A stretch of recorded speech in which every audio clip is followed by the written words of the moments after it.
الفاتحة. أعوذ بالله من الشيطان الرجيم. بسم الله الرحمن الرحيم. الحمد لله رب العالمين الرحمن الرحيم مالك يوم الدين. إياك نعبد وإياك نستعين اهدنا الصراط المستقيم صراط الذين أنعمت عليهم غير المغضوب عليهم ولا الضالين.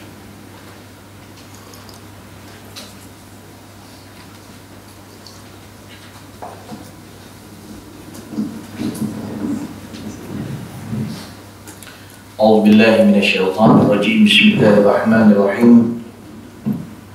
الحمد لله الذي جمعنا وإياكم في هذا المكان المبارك. Segala puji bagi Allah yang menghimpunkan kita di tempat yang barakah ini. Alladzi tatanazzal alaihi rahmah wal barakah. Yang mana turun di tempat ini sekarang ini rahmat Allah dan keberkatan. Wa nas'alullah subhanahu wa ta'ala, kita mohon kepada Allah subhanahu wa ta'ala yaj'alana min ahli rahmah, untuk memilih kita dan menjadikan kita ahli yang mendapat rahmah. Wa yaj'alana min ahli barakah, dan menjadikan kita ahli yang mendapat barakah. Wa yajma'na wa iyyakum fil firdausil a'la, dan mudah-mudahan dengan sebab perhimpunan kita ini Allah himpunkan kita di syurga Allah yang tertinggi, syurga Firdaus. Amin ya rabbal alamin. Amma ba'da, assalamualaikum warahmatullahi wabarakatuh. Alhamdulillah, kita bersyukur kepada Allah Subhanahu wa taala dengan limpah dan rahmat daripada Allah. Maka hari ini Allah Subhanahu wa taala mempertemukan kita. Bila kita mulakan mukadimah kita tadi, kita minta Allah pilih kita, jadikan kita ahli yang mendapat rahmat. Sebab tak semua orang yang duduk dalam majlis ilmu dia takut dia tidak dapat rahmat daripada Allah. Pengampunan dapat, tapi rahmat daripada Allah tu mungkin tidak dapat. Maka tuan-tuan rahmati Allah, kerana itu kita minta pada Allah SWT pilih kita untuk mendapat rahmat dan barakah. Dan mudah-mudahan tuan-tuan rahmati Allah, doa kita daripada start hari itu mula-mula kita jumpa telah dimakbulkan oleh Allah SWT. Cuma tanda Allah makbulkan doa kita itu, iaitu keadaan kita semakin baik. Kalau sebelum ini sembahyang kita tak berapa cukup, sekarang ini dah cukup. Itu tanda Allah terima doa kita. Bagi siapa yang semakin baik keadaannya, maka diterima oleh Allah SWT. Tapi kalau masih siapa yang masih dalam keadaan sedemikian, walaupun setelah 2-3 kali majlis ilmu, maka bersabarlah, mungkin belum lagi dimakbulkan Allah SWT. Kerana itu kita sentiasa, setiap kali majlis ilmu kita minta doa. Sebab kita duduk dalam majlis ilmu ni, majlis yang mana kalau minta doa mustajab. Allah kata mustajab, ini astajib lakum. Salah satunya duduk majlis ilmu, mulaan majlis ilmu. Nabi SAW sebut kulli syai'in safah, safatus salat takbiratul ula. Setiap perkara tu ada titik keberkatan dia. Maka kalau sembahyang, iaitu permulaan takbir yang pertama. Kerana itu makmum jangan terlalu lewat. Kerana itu masbuk tidak digalakkan dalam Islam. Kerana imam bila angkat takbir pertama, ketika tu angkat terus takbir. Maka ketika itu titik barakah dia. Begitu juga majlis ilmu pada permulaannya. Kerana itu jangan lewat majlis. Jadi bagus juga itu lewat penuh semua. Nah, bila awal pula gitu pula. Jadi semua ada ilmu. Tadi pun subhanallah, saya jangkut memang lewat juga tadi. Saya ambil gambar lagi. Jam tu. Saya pun bila fikir balik, saya duduk dan kita, saya kata malah mikir segala. Nak laju tak boleh. Dia baca Quran. Banyak baca Quran. Rupa sampai sebelum pukul 1. Subhanallah. Allah nak bagi. Itu Allah nak. Disebut dalam para ulama kata Allah yurid, ana nahnu nurid wa Allah yurid, wallahu yaf'alu ma yurid. Kita nak, Allah pun nak, tapi Allah yang akan laksanakan kehendaknya. Kita berkehendak, Allah berkehendak, tapi Allah yang akan laksanakan kehendaknya. Kehendak kita tak boleh pakai kalau Allah tak setuju. Benar? Baik. Tuan-tuan puan-puan rahmati Allah SWT, mungkin ada di kalangan tuan-tuan di sini yang hatinya terlalu inginkan majlis ilmu, maka Allah permudahkan. InsyaAllah khair. Tuan-tuan rahmati Allah SWT, kita menyambung pengajian kita yang sebelum ini, yang mana saya sebutkan dalam surah Yasin. Surah Yasin ni Nabi kata, kalau tidak menyusahkan aku, nak Yasin ni ada dalam hati setiap umat aku ni, ada surah Yasin ni dalam hati dia. Kalau Nabi SAW kata, kalau tidak menyusahkan, pada mukadimah kita ini menyebut Ani bin Abbas qala, daripada Ibn Abbas, beliau berkata, qala sallallahu alaihi wasallam, Rasulullah sallallahu alaihi wasallam bersabda, lawadittu law annaha fi qalbi kulli insan, yakni Yasin. Wa an Jabir radhiyallahu anhu, Jabir bin Sumrah radhiyallahu anhu qala, kana Rasulullah sallallahu alaihi wasallam yaqra fi subh Yasin. Maknanya disebut sini daripada Ibnu Abbas radhiyallahu anhu memberitahu bahawa Rasulullah sallallahu alaihi wasallam bersabda, kata Nabi apa, sesungguhnya aku amat gembira andainya surah Yasin ini berada di hati setiap insan. Sebab surah Yasin ini syifa atas niat kita. Cuma orang tak nampak hakikat dia. Bila orang tak nampak hakikat sesuatu, maka dia punya keinginan ke arah itu tidak ada kekuatan, tidak kuat. Macam kita nampak sesuatu yang hakikat, macam contohnya kita nampak benda depan kita emas, permata, maka kita akan excited pada benda itu sebab kita nampak. Tapi dalam bab agama Allah SWT, semua itu tidak dizahirkan kecuali di syurga Allah SWT. Kecuali pada hamba-hamba yang terpilih, Allah zahirkan ada ketikanya di muka bumi. Jadi kerana itu sebab apa? Sebab Allah SWT nak tengok yang mana sungguh-sungguh buat amal. Siapa yang yakin dengan dia, siapa yang tak yakin dengan dia. Habis Ustaz, kalau saya tergolong dalam yang tak yakin dengan Allah, macam mana? Maka usaha untuk yakin sebelum kita hapus nafas akhir. Kalau tak rasa rugi. Ada cara ke Ustaz? Ada. Tidak ada masalah. Jadi caranya macam mana kalau dapat? Kena belajar lah, belajar. Oh, saya tak ada masalah, itu masalah kamu. Bukan masalah saya. Adakah kamu nak jawab depan Allah macam tu kamu? Tak ada masalah. Sebab dalam riwayat Nabi menceritakan pernah berlaku di depan Allah SWT. Allah memanggil seorang hamba yang mana sangat kaya. Maka Allah kata, kenapakah kau tidak menyembah? Kenapakah kau tidak mengikut jalan apa yang aku perintahkan? Maka hamba itu menyebutkan, Allah, engkau yang tahu, lebih tahu dalam keadaan aku. Engkau telah beri aku kekayaan sehingga aku kaya, sehingga aku sibuk mencari kekayaan. Karena itu aku tidak ada masa untuk menyembah ya Allah. Engkau lebih tahu. Dia menjawab kepada Allah begitu. Maka Allah kata, siapakah kau nak dibandingkan dengan Sulaiman? Sulaiman aku berikan kekayaan di langit dan di bumi, dan dia seorang yang sangat kaya. Tapi bila sampai masanya untuk sembah aku, tersembah mukanya di atas muka bumi menyembah aku. Apa kau nak dibanding dengan Sulaiman? Bila Allah panggil seorang lagi hamba, kenapa kamu tidak menyembah aku? Ya Allah, kau lebih tahu. Kau telah memberikan aku suara yang sangat merdu, sehingga terlalu banyak peminat yang nak berjumpa dengan aku, sehingga aku sibuk nak menyanyi dan sebagainya. Bagaimana aku nak menyembahmu? Engkau yang melakukan aku sedemikian. Maka Allah kata, siapakah kau nak dibandingkan dengan Daud? Peminatnya bukan sekadar daripada golongan manusia, seluruh jin, binatang dan daun-daunan dan seluruh tumbuh-tumbuhan, seluruh makhluk peminatnya yang sering nak berjumpa dengan dia. Tapi sampai waktu dia menyembah aku, tersembah mukanya di atas muka bumi menyembah aku. Siapa kau nak banding dengan dia? Itu pasal saya kata itu masalah kamu. Allah dah tunjuk jalan. Sangat mudah Islam sebenarnya, tak susah. Dia jadi susah saat dalam. Kerana itu Islam daripada dalam keluar, bukan daripada luar ke dalam. Kita ni selalu kata, Ustaz saya kaya nanti insyaAllah saya istiqamah masjid. Nampak? Kita daripada luar. Ustaz nantilah Ustaz saya kalau dah lapar nanti saya. Dia kena daripada dalam keluar. Kalau nak tunggu luar ke dalam, dia tak masuk-masuk. Itu masalah. Tuan-tuan yang dirahmati Allah SWT. Maka saya menyebut bahawa dalam surah Yasin ini ada 6 surah. 6 surah yang dihantar oleh Allah SWT melalui Jibril kepada Nabi kita Muhammad SAW untuk disampaikan kepada kita semua. Dan alhamdulillah surah-surah itu dah sampai lama dah pada kita. Dan alhamdulillah surah-surah itu, surah antaranya surah-surah inilah yang sering dibaca oleh umat Islam sekarang malam Jumaat ketika ada kematian. Alhamdulillah Allah mempermudahkan, ada sebab dia baca. Walaupun niat dia berbeza-beza, tapi Allah memudahkan. Yasin itu selalu dengar orang baca. Cuma masalahnya satu saja, iaitu dia tidak memahami apa dia baca. Peluang untuk baca, alhamdulillah Allah dah buka. Cuma dia tak faham apa dia baca, dan akhirnya dia tak boleh nak tengok, tak boleh fokus 6 surat tu kat mana. Akhirnya bila dia tidak memahami isi surat, maka bila dia tidak memahami isi surat, yang sedangkan Allah beritahu di dalam isi surat itu apa benda yang dia nak buat supaya dia dapat masuk syurga, dia tak faham. Maka imam tidak dapat masuk syurga, ataupun imam lambat dia nak tahu jalan masuk syurga. Na'udzubillah, sebab takut lambat tak sempat. Dia nak cover balik tu tak sempat. Bila umur dia dah tua, dah sihat, dah sakit, dah tak larat. Tuan-tuan yang dirahmati Allah, Maka surat yang pertama yang Allah cerita dalam surah Yasin, kita nak kena faham, iaitu surat tentang Allah. Pertama sekali Allah nak beritahu tentang dia. Dalam surah Yasin ni Allah menceritakan pertama, risalah yang pertama iaitu risalah Allah. Perkara utamanya risalah tentang Allah, satu. Yang seterusnya risalah tentang Rasul. Yang pertama tu Allah dan Rasul, ya. Allah nak ceritakan tentang dia dan Rasul. Masya Allah. Dalam ni ada satu risalah Allah gabungkan zatnya dan Rasulullah SAW.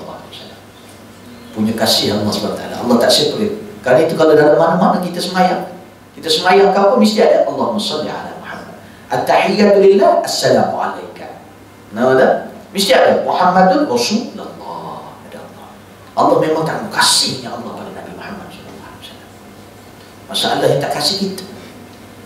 Kita ni sepatutnya lebih kasih kepada Allah. Tapi memang mustahil lah. Tapi insyaAllah boleh sampai ke tahap penuh hati ini dengan cinta Rasulullah SAW. Dalil nak kata kita betul cinta, maka anggota kita mengamalkan apa yang Rasulullah suruh. Kalau sekiranya kita kata cinta tapi tak mengamalkan apa yang Rasulullah suruh, masih ada cinta tu. Cuma cinta tu masih tidak rasa manis dia. Macam gula dalam teh tapi tidak dikacau. Maka minum teh tetap rasa tawar. Bila orang tanya tak ada gula ke? Ada gula. Tapi kenapa rasa tawar? Sebab dia tak kacau. Akhirnya dia tidak kacaukan diri dia itu, tidak gaulkan diri dia dengan perintah-perintah Rasulullah SAW. Itu masalah. Itu pertama. Yang kedua yang menjadi risalah iaitu risalah Al-Quran. Allah cerita dalam surah Yasin ni pasal Al-Quran ni. Pasal Al-Quran seluruhnya itu Allah simpulkan dalam surah Yasin. Nak cerita Quran yang aku hantar ni apa? Adakah untuk hantar mas kahwin saja? Adakah sebagai hantaran saja Quran yang aku hantar ni? Adakah Quran yang aku hantar ni sebagai kamu menyimpan di dalam mari sebagai perhiasan? Ataupun Quran yang aku hantar ni, adakah kamu merasakan bila kamu pegang Quran maka kamu selamat tanpa membaca ni? Sebab saya ada jumpa jenis-jenis orang yang mana orang-orang yang Masya Allah, tabarakallah, kita takut syaitan mempermainkan dia. Di rumah dia kadang-kadang ada Quran yang zaman-zaman dahulu. Dia kata ini Quran ni Ustaz, yang saya jadi kaya ni sebab ada Quran. Habis akidah dia. Nampak? Dia rasakan Quran itu tangkal dia. Dia tak pernah baca. Baca pun tak kerti. Tapi dia ada satu Quran yang mana Quran zaman beribu tahun lepas. Dia kata dalam Quran ni ada khadam. Dia kata. Masya Allah. Miskin. Orang Arab kata miskin, iaitu kesian. Jadi susah manusia sekarang ni. Frame-frame adalah untuk menghias rumah dan tangkai. Sebenarnya frame-frame ni asalnya yang diletakkan oleh para ulama, yang ada yang bersetuju meletakkan ayat-ayat Quran, bahkan digalakkan letak ayat-ayat Quran di atas rumah ni. Asal maksud dia supaya bila kita letak ayat kursi, contohnya kita masuk, kita tengok ayat kursi, membuatkan kita, Allah, aku tak baca lagi ayat ni, ayat kursi. Maka kita baca ayat kursi. Bila tengok surah Al-Ikhlas pula, oh, tak baca lagi surah Al-Ikhlas ini. Itu tujuan asalnya. Kerana itu sekarang ni banyak dalami. Contohnya macam hari raya malam Lailatul Qadar, asalnya ulama menggalakkan meletakkan cahaya lilin adalah tujuan untuk memandu jalan ke masjid. Lilin yang asalnya letak dulu oleh para ulama, tok-tok guru kita dulu, tujuan dia sebab letak lilin tu ke arah masjid, memudahkan orang pergi berqiyamul lail ke sana. Itu asal maksud. Tapi sekarang dia dah lari maksud. Bahkan dijadikan hiasan rumahnya dengan lilin-lilin dan pelita-pelita. Masya Allah. Nampak banyak sekali dah lari. Kerana itu kita nak balik pada landasan supaya perjalanan kita baik. Itu pasal surah Yasin ni sebenarnya kalau kita mantap faham boleh, insya-Allah Allah pemuda, Allah buka surah-surah yang lain. Jadi tuan-tuan rahmat Allah, akhirnya sudah lari. Maka kita ni tentang Al-Quran. Salah yang kedua, Allah nak beritahu Quran untuk apa ni aku turun Quran. Yang ketiga risalah pengikut-pengikut dari kalangan yang beriman. Allah cerita orang yang beriman dalam surah Yasin macam mana. Ustaz, saya nak jadi beriman, apa tanda orang beriman? Baca surah Yasin. Saya dah baca Ustaz. Masalahnya tak faham. Itu pasal kamu tak tahu. Sayang kita dah baca banyak kali. Satu kita tak faham. Pahala dapat, saya tidak nafikan. Orang baca dia tak faham. Dia hebatnya Quran dengan hadis Nabi ni. Kalau doa-doa yang datang daripada hadis Nabi, doa-doa yang datang daripada Al-Quran, dibaca walau tidak faham sekalipun, walaupun tidak ada khusyuk sekalipun, diberi pahala oleh Allah SWT. dengan sebab baca saja. Tapi untuk peningkatan maqam di sisi Allah tidak naik. Dia tak hati. Kalau dia tu tukang pahit sampai mati. Kalau tak diusaha lagi tukang pahit, naik jadi tukang kontraktor buat rumah. Asal buat pahit. Lepas tu buat bangunan pula. Lepas tu KLCC rosak, dia pula juga yang buat KLCC. Nampak? Maksudnya macam tu, semakin naik, semakin naik. Lalu kali sampai ke tahap dah tak perlu dah jadi bekerja, sebab apa? Rezeki Allah dah buka kali. Mana dia pergi dah?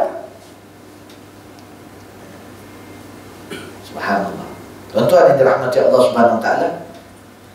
Itu keempat. Yang ketiga, risalah mengikut orang beriman. Allah cerita orang beriman macam mana. Yang risalah keempat, golongan kufur yang menentang Rasul. Allah cerita dalam ni golongan-golongan yang pada ayat tu pengkhususan ni kepada golongan kafir, iaitu orang yang bukan orang Islam, menentang Rasulullah SAW. Mereka menentang Rasul, tetapi adakah kita sebagai orang Islam tidak ada kena mengena dengan benda itu? Dah ada. Sebab sifat-sifat mereka itu sekarang ini, falna'uzubillah, bala daripada Allah untuk umat akhir zaman. Orang Islam sendiri ada sifat-sifat ini. Sifat-sifat sebagaimana orang kafir menentang Rasulullah SAW. Ini kita nak kena admit, kena nak terima. Hati nak kena buka. Sebab kita mengaji atas dasar ilmu, bukan dengan nafsu, secara ilmiah. Yang mana kena, kita terima, mengaji itu buka. Tuan-tuan yang dirahmati Allah, ulama ni duduk atas lagi. Saya punya prinsip, ulama ni atas lagi. Siapa kena, sana ke kena apa, sini ke kena terima. Admit. Tuan-tuan rahmati Allah. Saya tidak mau duduk di bawah. Bila duduk di bawah ni payah nak cakap yang ni jadi sebesar, yang cakap ini boleh sebesar. Kali cakap mak kecil-kecil kita je. Saya tak suka itu. Khair insya-Allah, mudah-mudahan Allah berkati dengan niat kita tu. Insya-Allah. Tapi dengan cara yang diajar oleh Rasulullah SAW.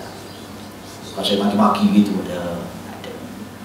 Tuan-tuan rahmati Allah, tuan-tuan hati lapang, tuan-tuan hati ikhlas nak mengaji, insya-Allah Allah buka hati.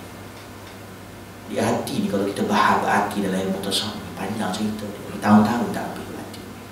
Kita nampak hati kita tu jadi macam hebat jadi. Hebat aku, manusia hebat pun. Tapi bila orang tak nampak, dia nampak benda luar hebat, dia tak nampak diri dia hebat. Allah cipta dia. Akhirnya bila dia tak nampak diri dia hebat yang Allah cipta tu, akhirnya dia bergantung dengan benda lain, sedangkan dia hebat. Wa fi anfusikum afala tubsirun. Pada diri kamu tak nampak apa-apa. Allah tanya. Umum tu ayat tu. Kita bila tengok cermin, tengok kita, ataupun kita tengok diri kita, tak nampak apa-apa. Kita tak nampak, bahkan kita jadi hamba kepada dunia, hamba kepada dunia, hamba pada seronok, hamba pada, kita jadi lupa.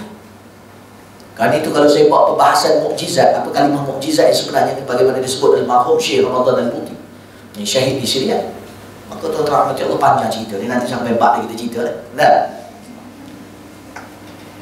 itu yang keberapa? Keempat. Yang kelima iaitu risalah tentang Al-Ba'ath. Risalah tentang Al-Ba'ath. Apa maksud Al-Ba'ath? Iaitu kebangkitan, hari kebangkitan. Allah cerita dalam surah Yasin ni tentang hari kebangkitan itu macam mana. Hari kiamat, maksud hari kebangkitan ni hari kiamat. Orang sebut yaumul akhir, yaumul akhir. Maksudnya apa yaumul akhir? Iaitu tidak ada hari dah lepas tu. Hari itulah hari akhir. Dia ada perbahaskan apa yang ada di dalamnya, macam mana kita selamat atau apa yang turun. Best surah Yasin ni. Cerita dia banyak dalam itu. Sebenarnya khatam surah Yasin tu dapatlah kesimpulan seluruhnya Al-Quran. Kalau kita mengaji lagi, panjang juga surah Yasin tu. Allah, surah Al-Fatihah. Surah Al-Fatihah baca, faham boleh, dapat kesimpulan yang lebih umum dari seluruh Al-Quran. Panjang juga Fatihah tu. Surah Al-Ikhlas. Surah Al-Ikhlas mengaji semua, faham semua, dapat seluruh Al-Quran.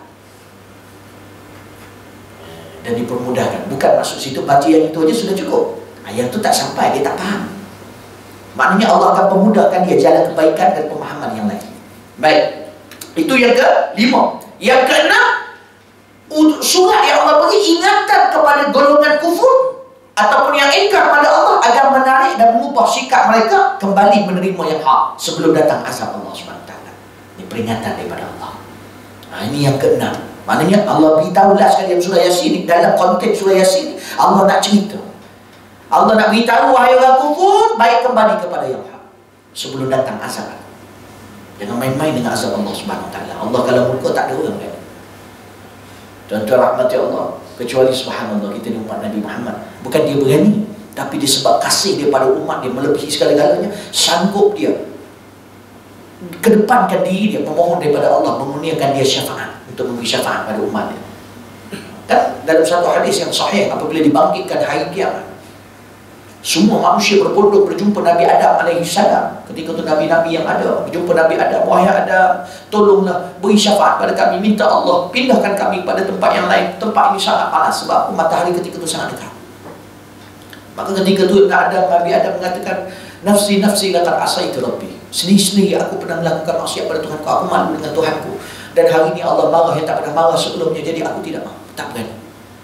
Nabi Adam, Idris, Nuh, sampailah kepada Nabi Isa alaihissalam pun menjawab, nafsi nafsi. Hari ini sendiri-sendiri.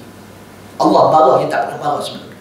Sampai pada Nabi Muhammad SAW, umat Nabi Muhammad bertanya, dan seluruh umat yang lain, wahai Muhammad, engkau kekasih Allah, wahai Muhammad, syafi'na ya Muhammad, berikan kami syafaat, minta Allah pindahkan kami tidak layak ya Muhammad. Maka Rasulullah terdiam seketika. Maka akhirnya Rasulullah, sebab kasihnya yang terlalu tinggi, maka Rasulullah SAW menyebut kepada manusia semua, analaha, analaha, analaha. Dia tak sebut nafsi-nafsi, dia sebut analaha, analaha, analaha. Apa maksud analaha? Aku untuk syafaat, aku untuk syafaat, aku untuk syafaat. Lalu Nabi sujud memohon daripada Allah, mengizinkan dia.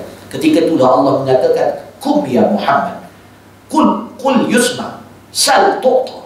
Allah kata kepada Muhammad, bangun wahai Muhammad, sebutlah akan dijawab, tanyalah akan dikabulkan. Maka Nabi minta apa? Apa yang kau nak wahai Muhammad? Maka Rasulullah SAW menyebutkan, ummati, iaitu umatku, meminta izin agar aku ini memberi. Nabi minta kepada Allah agar diberikan izin untuk syafaat. Maka Allah mengatakan, fashfa' tu syafa', berilah syafaat pada siapa yang kau nak. Nabi Muhammad SAW. Tapi kalau banding apa yang kita buat sekarang ni, selawat kita yang terlalu sedikit, faham kita pada Rasulullah SAW sedikit, malu asalnya kita nak ambil syafaat Rasulullah SAW. Nak dapat confirmation kena mimpi Rasulullah. Tapi dalam hadis sahih kata Rasulullah SAW, man ra'ani fil manam wajibat lahu syafaati. Siapa nampak aku dalam tidur, wajib bagi dia aku syafaat. Habis Ustaz, kalau tak mimpi tak dapat? Dah, confirmation dia mimpi Rasulullah. Tak mustahil, tak mimpi dapat juga. Tak mustahil. Cuma kita ni benda kat dunia, bab-bab dunia mesti nak confirmation betul. Nak naik flight, nak ada confirmation. Nak kerja jawatan, nak ada confirmation. Kita ni, tu yang kita takut jadi hipokrit kita. Bab dunia kita cukup banyak nak confirmation. Tapi bab akhirat, kita tidak ada rasa semangat nak confirmation. No sir, bukan susah sangat. Dengan mulut, dengan perbuatan, dengan akhlak, mengikut perintah. Bukan nak kena naik ART. Kita nak lari bekerja, nak naik LRT, nak naik itu. Kereta rosak tengah jalan pula, jam dan sebagainya. Tak perlu macam itu. Kat rumah kita saja boleh sampai. Tak. Baik. Itu dia 6. Jadi kita masuk yang pertama, kita baca surah Yasin. Kita akan jumpa ke-6 tu di dalam surah Yasin. Faham? Masa mencemburui kita, tak betul. Tak betul masa cemburu kita. Masa dia jalan dalam dia tak cemburu. Kita ada masalah. Tuan-tuan rahmati Allah. Banyak kadang-kadang pepatah-pepatah Melayu ni, kita kena bila Islam datang kena scam. Kena scam melalui Islam. Dia ada, contohnya rezeki jangan ditolak di situ. Tak. Musuh jangan dicari. Kalau scam kat Islam, dah rezeki ada ketika kena tolak. Dan musuh ni, bila-bila dia akan datang, tak perlu cari pun dia datang juga musuh. Zaman sekarang ni pelik-pelik orang. Kita tak musuh dengan dia, dia musuh kita. Kadang kita pakai tudung di marah kita, musuh tu kita pakai tudung. Atau kita berzikir kat pejabat, dia kata, oh, berzikir pejabat. Pelik tak? Zaman sekarang pelik. Jadi bila sekian kat Islam, rezeki ada ketika ditolak, iaitu rezeki yang syubhat. Kan itu Allah sebut dalam Quran bila kita mengaji, ya ayyuhallazina amanu kulu min thayyibati ma razaqnakum. Allah kata, wahai orang yang beriman, makanlah daripada yang baik-baik, daripada apa yang aku rezeki. Maknanya apa maksud? Maknanya bila Allah rezekikan, Allah saja campur-campurkan yang baik dengan yang tidak baik. Ada benda mungkin datang kepada kita, itu adalah baik, maka kita terima. Ada benda sebagai ujian Allah datang kepada kita dengan jalan yang haram atau syubhat, maka kita kena tolak. Itu nak kena faham itu. Jadi bagus. Orang Melayu ni kenapa pepatah-pepatah dia banyak kena dengan Islam sebagai besar ni? Sebab Islam ni tuan-tuan datang, tuan-tuan rahmat Allah ke tanah Melayu, Dia buku pertama dia ajar kita ni Bidayatul Hidayah, kerana Imam Ghazali orang Malaysia ni dapat belajar dengan para miswara tu mengaji kitab Bidayatul Hidayah. Kalau kita kaji dia punya sejarah daripada sudut Islam, kita selalu sejarah dari sudut lain. Bidayatul Hidayah, Bidayatul Hidayah yang kita jalan tunduk, orang tua kita jalan depan dia, kita tunduk gitu. Itu semua daripada tasawuf Islam. Kita kata daripada adab Melayu, daripada ajaran Islam. Cuma sekarang ni dah pelik pula, lalu belakang pula kita minta maaf, lalu belakang. Lalu belakang dah bagus. Dia lalu belakang depan yang tak apa elok sebenarnya. Dah. Jadi benda-benda macam ni. Contoh Syekh tengah duduk sini, dia lalu belakang. Syekh minta maaf, lalu belakang. Lalu belakang. Dia kena minta maaf, dia lalu depan. Syekh minta maaf, lalu depan. Ada. Gitu. Baik. Yasin. Allah SWT. A'udzubillahi minasyaitonir rajim. Kita baca Fatihah dulu. Itu tak sempat baca dah. Al-Fatihah. Bismillahirrahmanirrahim. Alhamdulillahi rabbil alamin.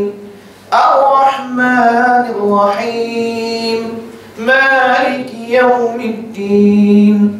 Iyyaka na'budu wa iyyaka nasta'in. Ihdinas siratal mustaqim. Siratal ladzina an'amta 'alaihim ghairil maghdubi 'alaihim waladdallin. Amin. Kita mulakan. Bismillahirrahmanirrahim. Kalimah mula-mula. Yasin. Baik. Kalimah Yasin, kalau kita tengok penafsiran surah Yasin, kalimah Yasin, khilaf banyak ulama. Yang kita tulis dalam terjemahan dalam Quran itu iaitu qaul yang kita ambil daripada Al-Imam Hasan Al-Basri. Yang bila kita tengok dalam surah kita Yasin, Allah sajalah mengetahui dengan maksudnya. Itu qaul siapa? Imam Hasan Al-Basri.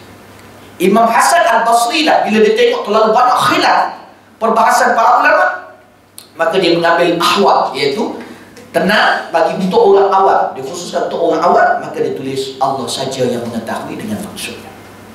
Tapi bila kita mengaji, kita kena tahu aghlabiyah ulama, kebanyakan daripada ulama mengatakan bahawa bila sebut Yasin, dan ini yang sangat kuat, iaitu Nabi kita Muhammad SAW. Dan setengah ulama mengatakan ianya singkatan daripada Ya Sayyidil Bashar. Ya Sayyidil Bashar, Yasin. Ada yang menyebutkan Yasin, maka mudahnya kesimpulannya imam dua. Kenapa disebut, kalau orang tanya kenapa dekat sini dikata wallahu ta'ala alam, takkan kita tak tahu? Bukankah seluruh ayat-ayat Allah yang turun ada perbahasannya, ada ilmu? Takkan Allah turun kita tak tahu apa-apa? Maka mustahil bagi apa yang Allah turunkan tidak ada faedah. Nah, setengah ulama mengatakan begitu, maka mesti kena ada faedah, mesti kena ada something di situ. Maka yang paling kuatnya iaitu Yasin, maksudnya Nabi Muhammad SAW. Adakah main-main cakap aja? Tak. Ada hadis Nabi menyebutkan salah satu nama dia Yasin. Dan dalam Al-Quran ada disebutkan, dalam tak silap saya dalam surah yang ada sebut salamun ala Nuh itu, tiba-tiba ada dalam tu salamun ala Yasin. Maknanya apa? Di situ ditafsirkan jelas itu ahli Yasin, iaitu ahli Nabi Muhammad SAW, ahli keluarga Nabi Muhammad SAW. Maka bila sandaran yang kuat daripada Al-Quran sendiri, daripada hadis Nabi, maka di situ Yasin, Allah bersumpah dengan, aku bersumpah dengan Yasin, aku bersumpah dengan Muhammad, kekasih aku. Yang main Nabi Muhammad kekasih Allah, kita pula kalau kasih dia pula, tiba-tiba Nabi Muhammad kasih kita pula. Dia bersambung gitu kan. Apa maksud sanad-sanad? Yang kita sebut sanad-sanad, dia bersambung gitu. Kita mengaji dengan guru kita, yang mengaji dengan guru dia, yang last kali guru dia itu mengaji dengan Rasulullah SAW. Rasulullah dengan Jibril alaihissalam, Jibril daripada Allah SWT. Itu tujuan dia, barakah. Kita boleh baca sendiri dalam buku. Ramai sekarang masalah buka internet saja baca. Dalam tu Syiah, dalam tu Wahabi, dalam tu liberalisme. Tuan-tuan rahmati Allah, jadi rosak masyarakat. Tak faham. Lepas tu pula berhujung. Mudah pula berhukum dengan hanya mendengar di internet. Tengok terjemah-terjemah. Tiba-tiba jumpa seorang yang mengaji dah 10 tahun, 11 tahun, 4 tahun di Yaman, 7 tahun di Mesir, sampai ke master ambil kekhususan fatwa. Tiba-tiba orang yang hanya belajar di internet ni ustaz ni ahli bid'ah. Masya Allah. Akulah tu tadi. Tuan-tuan yang dirahmati Allah. Bukan anda pun ada, bukan kita kata kita ilmu banyak. Dah, tapi mudahnya orang. Nampak? Tuan-tuan rahmati Allah. Ini barakah nampaknya. Allah ni, Allah bagi barakah tuan-tuan. Kita mengaji di Yaman, mengaji di Mesir 11 tahun. Tapi tuan-tuan hanya datang sini dapat ilmu ini sana. Kalau tak ambil, tak grab betul-betul, susah. Disebutkan di para ulama, dia kata man yaghtanim yafuz, iaitu sesiapa yang berebut maka dia berjaya. Wa may yahtaqir yakhsar. Kalau dia memandang hina maka dia rugi. Betul yang dirahmati Allah Subhanahu wa taala. Yasin, maka Allah bersumpah dengan Nabi Muhammad sallallahu alaihi wasallam. Apa maksud Nabi? Nabi datang daripada kalimah nabuah. Apa maksud nabuah?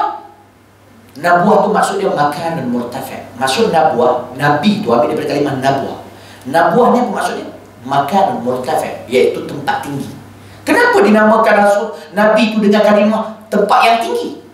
Sebab marfu' rutbah. Seseorang yang diletakkan sebelumnya Nabi, iaitu Nabi Muhammad, Nabi Isa, Nabi. Kalau seseorang itu diletakkan Nabi sebelumnya, maka maksudnya lelaki yang diletakkan kalimah Nabi sebelum itu dinaikkan termartabat dari sisi Allah. Oh lama, best dosa. Tapi kita tak dapat. Nanti dulu. Nabi maksudnya apa dia? Dia ada dua maksud.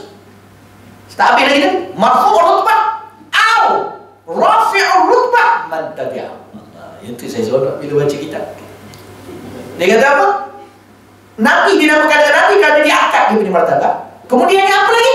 Dia juga pengangkat kepada orang yang bersama dengan dia. So ada peluang? Ada peluang. Cuma kita tak sampai ke tahap rasul. Kita boleh jadi, kita tak dapat maksum, kita boleh dapat mahfuz. Maksum ni mustahil buat maksud. Mahfuz mustahil buat dosa. Maksud mahfuz terjaga daripada dosa. Maknanya Allah jaga. Tak mustahil boleh buat dosa, tapi Allah jaga. Allah raikan dia. Bila dia berjalan, Allah arahkan ke arah kebaikan. Tapi kalau dia lemah, kalah dengan godaan syaitan, tak mustahil dia melakukan, tapi penjagaan dia sangat kuat. Kan ni nak dapat ni, mestilah iman dia kuat. Kan itu ulama-ulama, aulia-aulia Allah jaga. Sehari dia 24 jam, daripada pagi sampai ke malam semua dalam dakwah dan berjumpa orang-orang yang baik semua. Saya teringat guru saya Al-Habib Omar bin Muhammad bin Salim bin Hafidh ketika pada pergi ke Mesir. Masyhur bahawa dia kata dia tu tak tidur. Maknanya kerja dia berdakwah. Sebab apa? Dia kalau pagi berdakwah, orang jumpa kadang sampai 3 pagi, dia mulai terus sembahyang subuh, mengajar pula terus. Dia tidur, tapi tidur ni maksud dia kata tidur bukan berbantal, iaitu tidur dia dengan duduk. Bila dia tidur, dia dah tak larat. Hidup dia Allah muliakan 24 jam bersama Allah Subhanahu wa taala. Akhirnya bila pergi Mesir, ada seorang Arab Mesir. Orang Arab Mesir ni dia memang orang panggil, ada sebagainya fudul, iaitu dia nak tahu. Nak jaga, nak tengok betul ke. Jadi dia ikut satu dakwah Habib Umar dari pagi sampai malam, sampai pergi hotel. Dia orang dah keletihan, padahal yang ceramah itu Al-Fadhil Al-Habib. Bukan dia orang yang ceramah macam kita lah. Tak ceramah dia letih. Pelik tak? Ini Allah punya pemberian. Maka tuan-tuan rahmati Allah Subhanahu wa taala ni sampai pergi ke hotel, dia orang dah bangun, dah tak larat. Dia tengok Al-Habib masuk hotel, duduk di atas sejadah, zikir pada Allah Subhanahu wa taala. Laki ni tak mau tidur. Tapi Umar kata tidurlah semua. Besok kita akan kiam. Betul. Yang laki ni buat apa tidur? Dia nak tengok. Letih tapi dia tengok. Dia nampak Habib Umar mula duduk bersandar. Dia dah tidur. Hanya dalam 3 ke 4 kali hangguk saja. 3 ke 4 kali hangguk. Terus tiba-tiba dia nampak Habib Umar bangun pergi bilik air ambil wuduk, kiam mulai. Sampai ke subuh. Kemudiannya sebelum subuh dia tak tidur lah, dia paksa mata dia tak tidur. Sebelum subuh dia pun kata bangun. Dia tak tidur pun kiam mulai sebab dia tahu keletihan. Dia suruh kiam mulai tak apa. Dia tak paksa. Itu. Semua pun bangun dalam keadaan ngantuk dan sebagainya. Tu ada semayang. Lepas tu terus siapa yang langgar ikut saya. Lepas ni saya ada berdakwah dekat satu hotel lagi. Jadi Masya Allah, ini awliya, karamah. Itu orang bagi karamah. Karamah ni kemuliaan. Kita ni nak nampak benda pelik sama. Kemuliaan pelik lah tu. Allah muliakan seorang dengan ilmu. Kalau dia cakap ilmu tak habis-habis. Dah tak habis-habis, menusuk lah, mengetuk setiap kali. Tung. Itu karamah. Dia awliya, wali bin awliya. Wali ni pula ada yang tahu dia tu wali. Ada Ada yang tak tahu dia tu wali, tapi orang tahu dia tu wali. Ada yang dia tak tahu dia wali, dan orang tak tahu dia wali, hanya Allah saja dia tahu. Tak mustahil di kalangan tuan-tuan. Ini bukan masalah mengaji nak jadi tuan wali. Tuan wali ni tak payah cari. Tuan-tuan mengaji sungguh-sungguh, amat sungguh-sungguh, nakkan Allah nak Rasul, Allah naik martabat. Tak payah macam mana cara nak cari tok ni, macam mana cara tu. Ustaz boleh tak buka bagaimana nak menjadi cara tuan wali? Tak payah. Kau jadi diri kau sudah lah. Wali ni Allah beri. Apa maksud wali? Kekasih. Bila Allah jatuh kasih, Allah jaga. Biasa Islam. Ayat ni kalau yang semua sedap, lazat dia sampai tak boleh tidur. Kalau tidur pula dalam keadaan hidup, bangun pula rasa seronok.